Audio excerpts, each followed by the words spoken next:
Hello and welcome to Dugout Debrief. I'm your host, Chris DeLuca. This is Boom Broadcasting's one, first, and only baseball-centric podcast. And for once, we actually have a lot to cover because we had opening day. And I like to use those scare quotes right now because it was opening day in Japan, but we're not using those scare quotes because we're not excited or we're not legitimizing it. We are very excited here. We're going to go break down those two games between the Dodgers and the Cubs. We're going to go cover a little bit of news. We had an interesting positional change to discuss. And then, of course, we have our award predictions, which is the main segment of this program on this fine Thursday, as we are a week away from opening day in North America. We are 2 games down and we have a lot more to go. And I am so excited. So, with that being said, Game one between the Dodgers and Cubs at the Tokyo Dome. It opened the 2025 season. This two superstars, two Japanese superstar starting pitchers, Yoshida Yamamoto versus Imanaga of the Chicago Cubs. And they both were scoreless through four, combined for 1 run through 4 innings. Imanaga gave up the one. Ohtani went 2 for 4, and the middle lineup was also pretty productive with Will Smith, Teoscar Hernandez, and Tommy Edman all recording hits. The Cubs were only held to 3 hits in game one, coming from Ian Happ, Amaya, and Dansby Swanson. And the Dodgers took that game 4-1. And this is kind of going to be the scoring summary for the next game as well, for game two, as the Dodgers win 6-3. The Dodgers hold the Cubs to only 4 runs to open up this 2-game series on the year. Home runs from Shohei Ohtani, Tommy Edman, and Kike Hernandez. Hernandez still remaining a great role player all the way through into his mid-30s, at least right now, I think he is. So, Sasaki looked good. Plus, they utilize that deep bullpen with guys like Landon Knack, Dreyer, Kirby Yates, and Alex Vesia, who I've been very big on. Again, I was a little bit interested to see him not be included on the World Series roster, but it ended up working out for us in the long run. So Justin Steele did struggle, which was something that was not on my bingo card. I actually had him holding the Dodgers 2 fewer runs than at least in game one. But he gave up 5 runs in 4 innings. He did strike out 5, but I think he'll bounce back. And there's going to be more on him later in the program here as we move on. But yeah, Dodgers take the first 2. 162 games, there's 160 more to go, and I can't wait. 160 more to go for the Dodgers and Cubs, which I'll be watching both teams because I watch all 30 teams. So with that being said, we're going to be going into the general news here, and we're going to go get the more solemn news out of the way. Royce Lewis will miss opening day. Will miss the Minnesota Twins opening day with a hamstring strain, and we hate to see this. He is such an electric player when he's healthy. Very hyped up prospect. He hasn't been able to complete a full season, but in this last year, he hit 16 home runs, batted .233, and slugged .452, where he only played 82 games in 2024. I believe he played 82 the year before, and then his call-up year, I think he played like 61. That was also his call-up year. But it's really sad to see. I mean, especially in spring training, it's not what you want to see for a guy like Royce Lewis, a guy who was supposed to be a part of this Twins dynasty, if you want to call that, at least this a cornerstone of that team with guys like Buxton and Correa and Lewis. So, Royce Lewis will miss opening day. We are wishing him a speedy recovery. Next, we have Anthony Rizzo, is still a free agent. Was seen working out a few weeks ago down in Florida. I'm not really sure what's going on with him, but, not great in 2024, not great in 2023, and has honestly struggled since 2022. Hasn't played an elite level since 2020. And, I think the Yankees just killed the guy's confidence. I mean, his strikeout rate went way up. His hard hit rate went way down, and his home runs went way down too. It's one of those situations where you leave a team that has a pretty supportive fan base. And this isn't saying that the Yankees fan base is not supportive. They're supportive when you're good. So Jason Clenzo, don't come at me here. But the Yankee fan base is supportive when you're good, and they can be really brutal when you're not good. And it is kind of interesting to see the differences in opinions between Yankee fans of Anthony Rizzo after this year. Oh, we should bring him back. And then others being like, let that bum go. Not my words, theirs. And do I think he should be signed? Yeah, I think he deserves a major league roster spot. I mean, it's opening day technically has already passed us by, and he's still not signed. Do I think he'll get signed? Yeah, I mean, someone will pick him up. Is it going to be an elite team? No, but I think a team like the Marlins could use him. I think a team like the Rockies could use him. Heck, even the Padres, he could be a good placeholder right there, in a younger team like that, to be a leader and to maybe be able to bounce back his career with a not as great team. If he's on a team like the Padres, he's probably not going to see as much playing time with Jake Cronenworth or Luis Ariz over there at first base, but he'd get a DH spot. And honestly, with a team like the Marlins or Rockies, he'd start intermediate leagues because they have Toglio over there.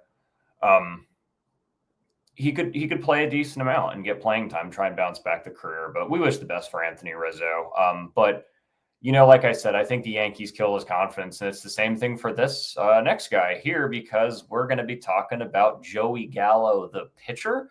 So apparently, Joey Gallo requested a release from the Chicago White Sox. This was not him being released without his own will. He requested it. He went 2 for 20 in spring training with the White Sox, really struggled. And this guy has an amazing arm. He had a great gloves and outfielder. He's won 2 gold gloves, and he just strikes out at a incredibly unsustainable rate. He's played every season. He's played over 111 games. He has struck out at least 142 times, and that is not good. That is not good for an outfielder in general. He used to balance it with power, but last year he only hit 10 home runs to 102 strikeouts, and that is not good. And I'm pretty sure he played like over 100 games last year too. Hopefully he can work on pitching. He definitely has the velocity. He has a fantastic arm. It's just the control and the movement. I mean, that's the thing. And the other big thing with this too is a lot of these guys that made switches to pitching, they were working on it, at least in the minor leagues or in Mexican league or Japanese league or even like winter ball, something like that. They were working on it, guys trying to bounce their careers back. And he never even worked on it really, because this guy was playing Major League Baseball consistently as recently as last year. I mean, as recently, actually, to be honest, the spring training counts as recently as last week. He was playing the same position, left field or right field. And the other thing is too, I think I looked up, I heard he last pitched in high school. I heard that he hit upper 90s in high school, but high school is a long time ago for him. He's been in the league, I think I want to say at least 9 to 10 years now. So,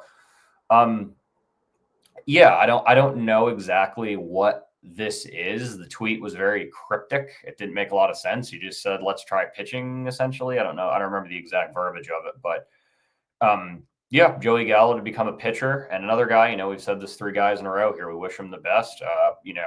At least from the interviews that I've seen, at least from the podcasts I've heard him on, he seemed like he's a nice guy. He's been on the Rose rotation, seemed like a nice guy, relatable guy, just kind of down to earth. Just you can't strike out at that rate in Major League Baseball and stay in the league unless you're hitting 30, 40 home runs a year. You can't be striking out 100 times to 160, 170 times and only hitting 20 home runs. You can't be doing that. You got to be hitting at least like 30 to 40. And 10 to 102 is really bad, especially when you only play around 100 games. So that being said, it is time for our award predictions, and I'm just going to go and describe really quickly how I'm going to be doing this. I'm going to be going and start the American League, then go to the National League. I'm going to go give my honorable mentions or guys who I think will finish top 5. So some lists might have 8 people who I think could finish in the top 5. Some lists might only have 3 people. So the honorable mentions are in no particular order, and then I'm going to go have the winner. I'm going to go list the winner last. You might be able to use press elimination, but again, who cares? So we're going to start big here. We're going to go start the American League MVP. That was one of the more contentious awards. I mean, so was the National League too, between Lindor and Ohtani. But the American League, I think, was a lot closer. I think these people were a lot more on an even playing field, especially if you're more of a casual fan. you would see that too as a more even playing field. So I'm going to go start with the honorable mentions. And the first honorable mention I'm going to talk about is the reigning American League MVP. I don't think he's going to repeat because that's really, really hard to do. And that is Aaron Judge. I have Aaron Judge finishing probably number 2 to number 3. And, he was by a mile the best in the American League last year. I do think that other guys like Jose Ramirez and Bobby Witt Jr. did hold it pretty close, but I think that Judge, just with that sheer home run amount, him limiting the strikeouts more, him getting his batting average up, I just think that there was no real contest with that. My next honorable mention is Gunnar Henderson. I really think Gunnar Henderson is due for an even better year than he had this past year. I mean, just going to go pull up his stats right now on Baseball Reference. He held. I mean, he held a positive WAR. His 16.1 career. He had 9.1 WAR last year. He hit 37 home runs. That was a career high for him. He batted 281. I mean, he was well above that Mendoza line, and he slugged 529. I think that that's really good, and I think he's going to continue to do that because this guy's doing that only at the age of 23. I mean, this guy is still young. He's still under club control for quite some time. He's in his third year. He's still got another 3 years at least of club control. They got arbitration with him. But again, as we've talked about with the Baltimore Orioles, they're going to hit that point where they're going to have to start signing people. So, but that's in a few years from now. Yeah, Gunnar Henderson, I think, will finish number 2. I'll say Judge finishes number 3. But again, some of these lists have 5, some have more, some have less. My next honorable mention is the man himself, the man who has always been a cornerstone at third base since he came up, and that is Jose Ramirez. That is J-Ram. He has continued to just be one of the most consistent players in baseball and had a borderline career year, his best since 2021, 6.8 WAR last year. He hit 39 home runs, and he had 39 doubles too, so his speed's been good. Batted 279 again, and that's the key with this is going back to the Joey Gallo example here. You got to be hitting 30 to 40 home runs if you're striking out like that. Jose Ramirez only struck out 82 times. The guy's limited his strikeout, or the guy's 82 times. The guy's limited his strikeouts. 2023 struck out 73 times and 69 times in 2022. Limited his strikeouts, hit a lot of home runs, but had that batting average too. And that's how you become an MVP caliber player. And then you can't forget about the man's glove over there. Fantastic third baseman, and he's consistently won Silver Sluggers. I mean, he's finishing top 5. He's finished top 10 MVPs since 2020. He also had MVP cases in 2017 and 2018 as well as 2016. So I think he's going to continue to do good. And he's only 32. I think this guy has at least 8 good years left in him, 5 to 8 good years left in him. So we got our final runner up here for the American League MVP. And this one's going to be kind of a weird one because he didn't have stats that would absolutely knock your socks off necessarily, especially when it comes to name recognition. And that is going to be Brent Rooker of the SAC, Oakland, whatever, Las Vegas A's, whatever you want to call them. I think this man was a steal. They got him from Kansas City in 2022. And in 2024, he had a 5.6 WAR. He had 82 runs scored, 160 hits. He only struck out, 177 times, but he also did hit 39 home runs, batted 293. So that strikeout rate is actually kind of high. I should take back only 177 times. He also struck 172 times the year before, but he still batted 293 and had those 39 home runs. I think that he's really, really good. It's just going to be really hard for him to get it as a DH because I think the A's are going to be rolling with him mostly as a designated hitter, and they will not be moving him to his proper position or initially what he came up as in the outfield. So those are our runners up. Now, who's going to win the American League MVP? And that is going to be, if you ask me, Bobby Witt Jr., the man who finished number 2, I believe. Yep, he finished number 2 last year. He was an all-star He got a gold glove at shortstop. He got a silver slugger. This man was fantastic. He played 161 games, 9.4 WAR. He hit 32 home runs. He had 11 triples, tying his league leading of last year of 11 as well. Led the league in hits, 211. And he had 31 stolen bases, and he led the league in batting average at 332. Really consistent player, and doing this at his age at 24, being able to live up to that first round hype is really important. He was picked second overall. So give me Bobby Witt Jr. for that American League MVP. Aaron Schneider, the host of the Gridiron Address, and also the co-host of Hoops and Helmets, will also be pleased to hear that. So we're going to be moving on to the comeback player of the year, and for the American League. And there's a lot here. So number one, I'm just going to go talk about Royce Lewis real quick. Another guy who's proven that he can be really electric when he's healthy. We've kind of already talked about him here with in our news segment. But, again, if he can come back and be able to go back and play shortstop, be able to play third base, like I said, when healthy, pretty darn good. He batted 233 last year. The year before, he batted 309, mid fives in slugging. And, home runs might not be up there, but he's not playing full years. He had 15 the year before last and then 16 this past year. So I think that if he can play at least a full season and end up playing at a pretty darn good level, I'm going to give him my comeback player of the year, but not my number one pick yet. Next, we have Adolis Garcia, who had a huge down year after his fantastic year with the Texas Rangers in their World Series year. This past year, he only batted 224. He only hit 25 home runs, which was a lot less compared to his 39 the year before. Electric player, big part of that World Series team. Give me one of the runners-up or possibilities. Next is going to be Jacob deGrom, just a guy who struggled with injuries, but maybe a change of scenery will give him a little bit of help.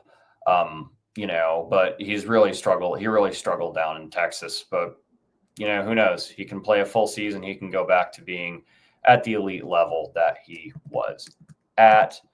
Another runner-up, we got Bo Bichette. We got the second-generation player, Bo Bichette. Really, really hyped up, but only batted 225 last year, had a negative WAR, and only hit 4 home runs, but he only played 81 games. He struggled with injuries. I think he's probably going to finish number 2 if he can at least be pretty solid. Next, we have the electric closer of the Baltimore Orioles, and we have Felix Bautista. And Felix Bautista was arguably the best closer in 2023, but didn't play at all in 2024. Had nagging arm injuries, but only blew 2 saves. And he's blown 6 career saves his entire career. So I think that says a lot. And he already has 198 strikeouts. So playing a full year, I think he could also be a bounce back. And then lastly, for the runners up, we got Mike Trout. I'm not even going to list off the stats. We know how he struggled with injuries. We know that he is probably the best player of this generation, but he hasn't played over 100 games since 2022. The last time that he played over 120 was in 2019, and he's really just struggled to play full seasons. Only 36 games in 2021, 82 in 2023, and only 29 this year. So, I think that if he plays a full season, they'll want to give him that award. Again, generational talent. But my pick for comeback player of the year is my pick for Cy Young last year, which did not age that well because he got hurt a little bit, just didn't get all the starts in. He missed like 5 starts or so. He went 11-2 last year with a 3.29 ERA, which was pretty good, but again, limited off the field. The year before, he went 12-8 with a 2.54 ERA. And this is Mr. Shane McClanahan. And I'm going to go have my first out-of-pocket take here, as I think Shane McClanahan of the Tampa Bay Rays is going to be a 20-plus win pitcher, and he's going to probably have a sub 2.5 WAR. So give me Shane McClanahan for comeback player of the year in the American League. Call me crazy. I don't really care personally. I think those other options are really great too. So that's why I list the other options. Next, we got Rookie of the Year. I'm just going to kind of go through this one because we don't got a lot of stats to go off of. Plus, we're already running here at 20 minutes. I got Jackson Jobe, Detroit Tigers. Got him winning it. Just going to say that straight up. Got Jason Dominguez, guy who came up with New York, started really hot, got hurt. Got Cody Mayo on this as well. Kumar Rocker, Jace Young. We're just going straight through it. We're not even going to go elaborate that much because, again, rookies are hard to predict. So for the Cy Young Award, my runner-up is going to be, again, similar to my American League MVP. It is going to be Tarek Skubal, the reigning Cy Young Award winner of the American League. I have him finishing second. I have him having another electric year. I just think that number one has a little bit better of a year. Next, I got Cole Reagans of the Kansas City Royals, a major part of that rotation last year with Singer and Lugo and Waka. They added Michael Lorenzen, which I think was a big piece. I think Cole Reagans is going to be pretty darn good. I have Shane McClanahan, as we just talked about him. I think McClanahan will finish probably third in Cy Young voting. Then I got Max Fried, who I really don't understand why he is not the opening day starter for the New York Yankees. They decided to go with Carlos Rodon instead. So who's my winner? Who's my winner of the American League Cy Young? It's going to be Mr. Pablo Lopez of the Minnesota Twins, part of one of the best rotations in baseball with Bailey Ober and Joe Ryan. Last year, he went 15-10. Year before, he went 11-8, 10-10 the year before. Consistently good mid-threes in the ERA. But I think that he's going to get that down into the twos. And I mean, hey, he's winning 15 games. I think he can get up to 21, 22. He can get that ERA down. And the strikeout numbers are always pretty good, hanging around 200 the past few years, 174 in 2022, 234 in 2023 when he was an all-star, and then 198 this past year. I think he can get well over 250 in strikeouts. He can get that ERA down. He'll be there. Again, I'm just doing some crazy picks here. And like I said, the reason that I'm putting runners up, honorable mentions, whatever, is because I also think these people can win said award. So, final award for the American League, and that is going to be the Manager of the Year. And this is another hard one to predict, because a lot of people, when they think of Manager of the Year, they're thinking of, oh, what team was the best? What team did the best? Well, when I think of Manager of the Year, I think of what team exceeded expectations. What team was like a Kansas City Royals kind of team, a team that you didn't think was going to be there? What kind of team was a Detroit Tigers kind of team, a team you didn't think was going to be there, or at least a team you didn't think was going to be as successful when it comes to wins, a team you may have making the playoffs, but a team you think is going to maybe make it at 84 wins. This team goes out and wins 90, 100. So who are my runners up? I got one of my favorite managers, one of the most baseball guys in general out there. I got Cleveland Guardians manager Stephen Vogt. Just represents the game. We've talked about him on this program before, going out there in his final game, catching, warming up the pitchers, a game that he didn't even play in, a game that he didn't play until the end, where he hit that walk-off home run. Great career, great baseball guy. He seemingly got that locker room locked down in Cleveland. He got them to the American League Championship Series, and I think that they might be able to get back there, but that's what we'll be talking about in the future, as we're going to be doing our 2025 preview next week, because that's going to be a little bit more of a longer running episode as well. Another runner-up I got is Mr. Mark Kotsay of the A's, the Athletics, whatever you want to call him. I'm still going to be calling him Oakland. I'll go. The San Francisco Giants announcer was funny. He's like, they need to be in Oakland, when they played that spring training game a few days ago against each other. And, they're about to go to commercial break, and he just says, the A's should be in Oakland. And I'm like, yeah, that's what pretty much everyone else thinks. So I'm going to be honest with you guys. We're just going to continue to call them Oakland. We're not calling them Sacramento. We're not calling them Las Vegas. We don't like Fisher on this program. We don't like him at all. So, give me Mark Kotsay. I think the A's are going to continue to exceed expectations. I think that they can win a lot more games than they did last year. Do I think they're going to make the playoffs? No, I don't have them making the playoffs, but I do think that they can maybe win a good 70-some games and exceed expectations. And that's why I don't have him winning the award, because I don't have them making the playoffs. Next is AJ Hitch. I mean, really great season with Detroit. A lot of people joked about his punishment for the, cheating scandal, the trash cans in Houston, was to be banished to the desert of the Detroit Tigers. And he turned that desert into an oasis, and the Detroit Tigers had a great run in the playoffs this year. And I think the Tigers are going to continue to be good as that young team gets better and better. But next, I have my pick for manager of the year in the American League, and that is Alex Cora of the Boston Red Sox. And I'm going to elaborate on that.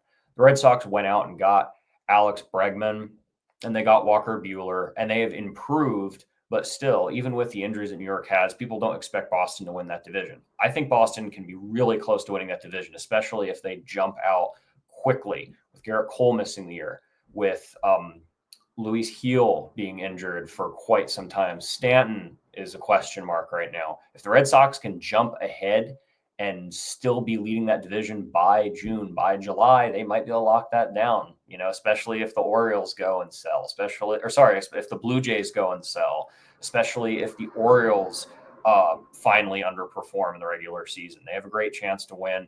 So a lot of people aren't high on the Red Sox. Some are, some aren't. I'm kind of high on them this year. So I think that the Red Sox could, I'm not saying they are going to, I think they could win that division. So I'm going with Alex Cora. So we have locked down all of the American League when it comes to award predictions. And I'm going to go through this. I'm going to do the National League too. We're going to probably have one of the longer episodes of Dugout Debrief ever. So we're already at 26 minutes. We're going to go to the National League and MVP award in the National League. So many people you can talk about here, but I'm going to go do my runners up, or my other options as I prefer to call them.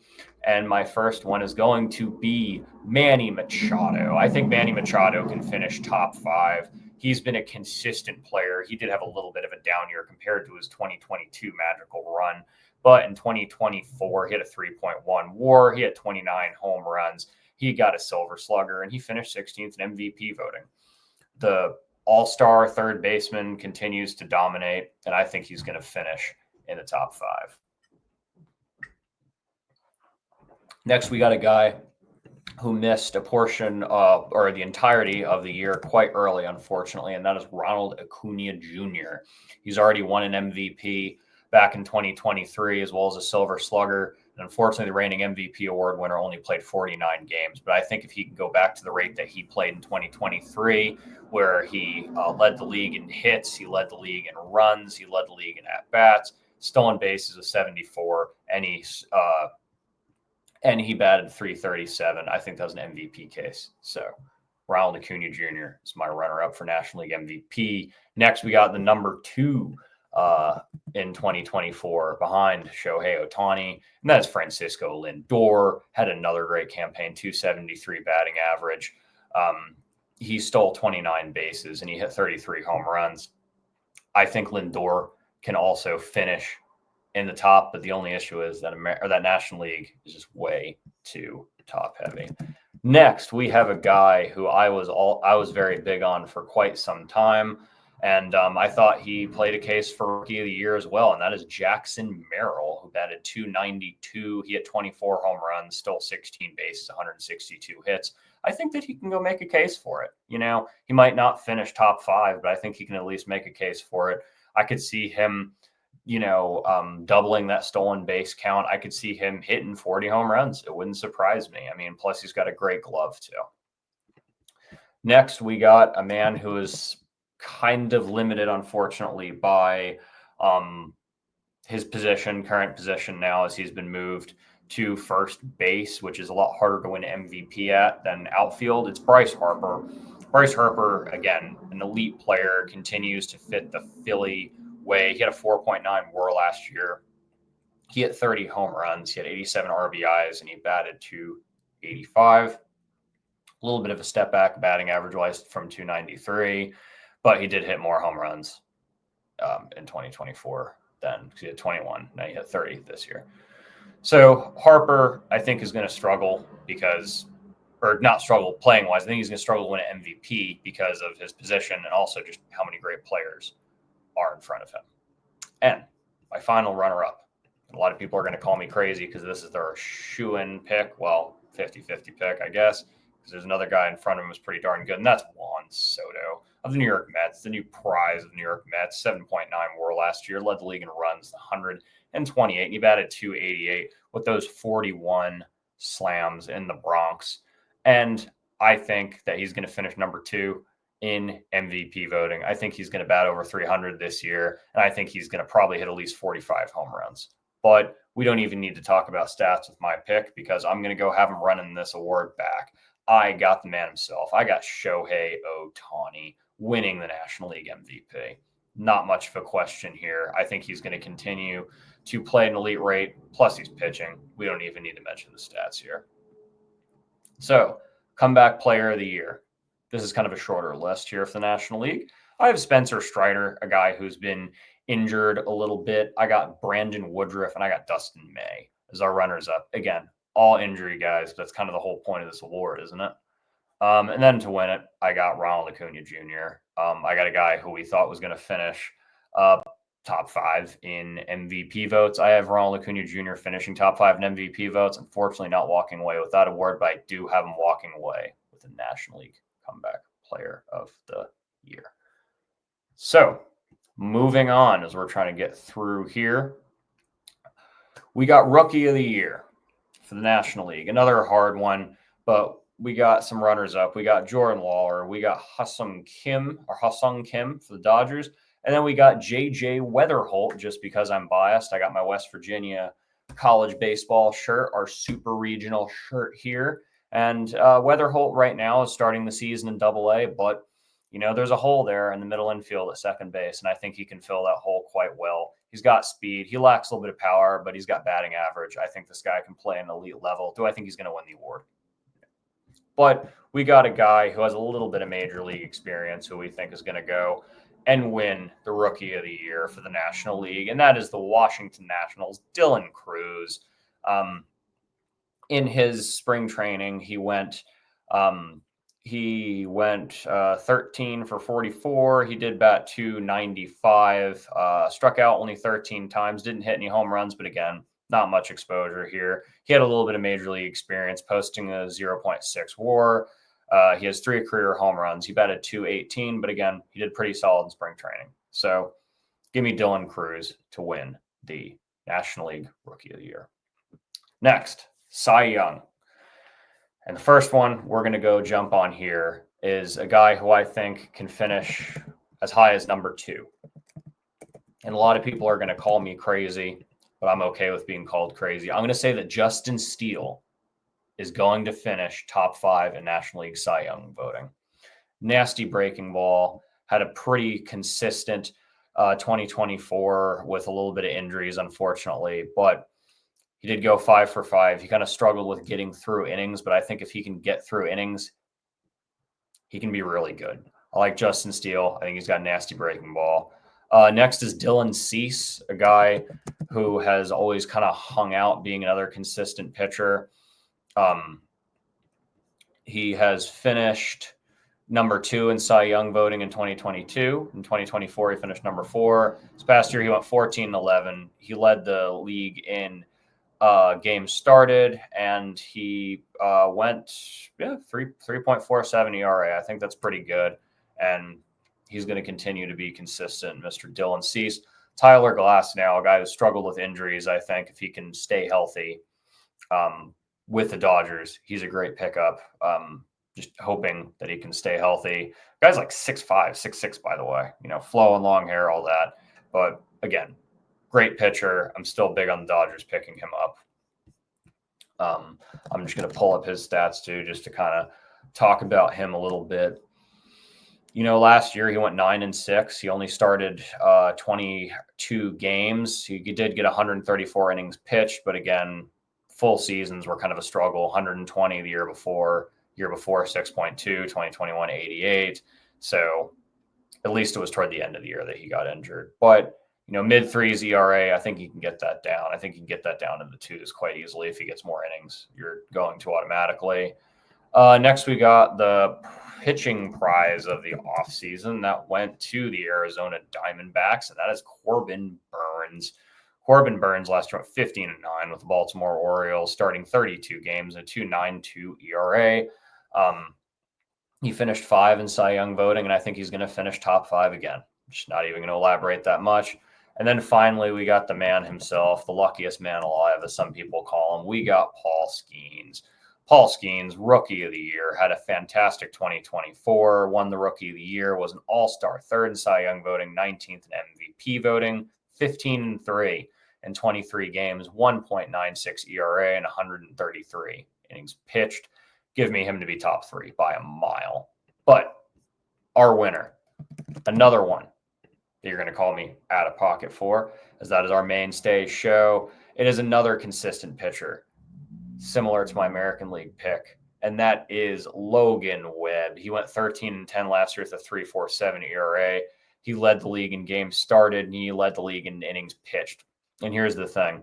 If he can get that home run amount down, he can get those runs down a little bit. All those innings pitched, he can lower that ERA. He can get more wins. 21, or I think he's a 22 to 21 plus win pitcher. Give me Logan Webb of the San Francisco Giants for the Cy Young of the National League.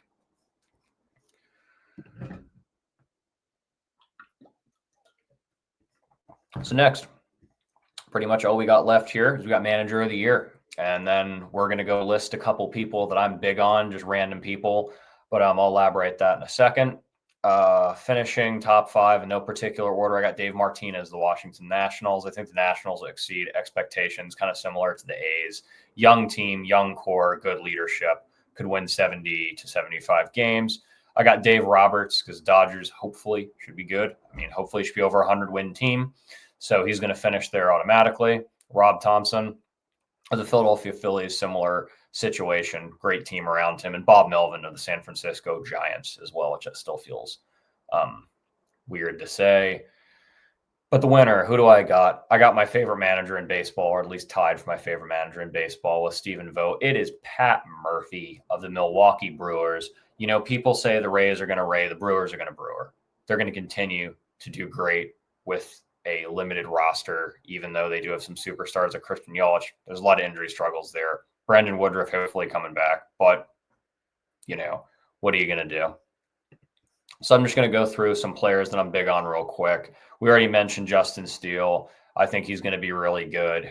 He's my top 3 Cy Young Award in the National League. We got Key Brian Hayes and Brian Reynolds, a big part of that youth, along with Paul Skeens in Pittsburgh. We got Dylan Cruz. There might be some repeats here, so I apologize. Lawrence Butler of the A's, as well as Nick Allen of the A's. The undersized shortstop, I think, has a lot of power, and he can do it. Plus, he can steal bases. Wyatt Langford on a bounce-back year. Ozzie Albies, who also got hurt in a bounce-back year. And Nick Pivetta, a guy that I think was an absolute steal for the San Diego Padres. We got Jackson Chirino of the Milwaukee Brewers. And got Johnny DeLuca, just because I'm biased. I mean, also, he's a good average hitter. The Pasquatch, Vinny Pasquantino, as well as Diego Cartaya. Kevin Gausman, I think, is due for a bounce back up there in Toronto. I think they need to debate trading him, though. Stephen Kwan, one of the more consistent hitters in Cleveland, as well as Ben Lively, who was a major part of that run to the ALCS. Jamir Candelario, and then finally Cedric Mullins of the Baltimore Orioles. All those guys, are they going to win awards? Maybe, maybe not. Those are just guys I'm big on. I want to put it out there so it's out there in cyberspace. So we got our trivia question, and we're going to be getting out of here. Last week, who is the only Hall of Famer to go in as an Arizona Diamondback? And that is the man himself, their first ever major signing for a pitcher, because they made a pretty darn big signing this past offseason. This was their first one. It was Randy Johnson. Randy Johnson is the only Arizona Diamondback to go in to the Hall of Fame as a Diamondback. This coming week, what do we got? Who is the Mariners' all-time hits leader? And this is actually a hard one because there's about 3 guys you could probably guess it could be. But yeah, overall, I think this was a pretty solid show. I believe this is one of the longest Dugout Debrief episodes ever. And then next week, we're going to be just doing our 2025 breakdown. With the 2025 breakdown, I know I kind of already did records, what I think they're going to be. But now that free agency is materialized, I think I'm going to go through that again. I might go through another list of players I'm big on, maybe elaborate on that a little bit more. I just kind of didn't elaborate that much because we're already here at 39 and a half minutes, and we're going to probably cross over to 40 here. But I want to once again thank you for tuning into Dugout Debrief. I want to thank you for liking and subscribing to Boom Broadcasting, the best up-and-coming sports YouTube channel on the internet, the best up-and-coming social media platform for it. We have so many great guys that work so hard here. We have a brand new show taking over the Monday slot for Add a Pocket, and that is Hoops and Helmets with Carson, the man himself, Aaron Schneider as well. We got a Packers fan, we got a Panthers fan, and I think that was the perfect timing with March Madness starting up. Obviously, WVU got completely robbed, but we're not going to talk about that because we're not a basketball show here. Make sure to tune into Add a Pocket. Make sure to tune into the Gridiron Address. I believe we're skipping this Sunday, but we'll be back here for more mock drafts. Make sure to tune into Quick Hits with Podcast Smitty. And, of course, make sure to tune into 3 from Deep with Jason Glenza, the Yankees fan, the man himself. I love being a part of this, and I want to thank you again for watching Dugout Debrief this week. Happy opening day. Have a great week.